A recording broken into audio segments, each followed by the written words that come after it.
Hi everyone, in front of me I've got Samsung Galaxy Tab S8 Ultra, and let me share with you how to virus scan your device. So first of all, let's enter the settings, and here we have to scroll down in order to find a proper option, which is battery and device care. Let's tap on it, and as you can see in this section we've got the device protection, which is right now turned off, so let's tap. Now we have to tap on turn on. And as you can see, at this moment we've got the information that no threats has been found, but we can still scan a tablet. So let's tap on it.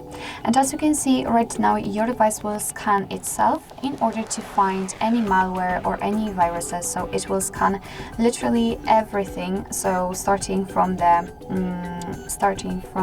default apps and ending on some installed ones. And as you can see right now, we can see that it is scanning, so it of course can take a while, so be patient and wait, it's worth it.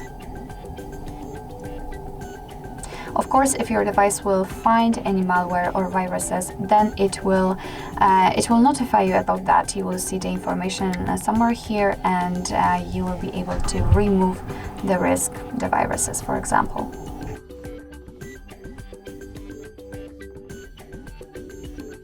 Alright, and as you can see, it has been done. In my case, no threats has been found, so my tablet is in the best condition possible. So actually this is it. This is how to virus scan your Samsung Galaxy Tab S8 Ultra. Thank you so much for watching. I hope that this video was helpful, and if it was, please hit the subscribe button and leave the thumbs up.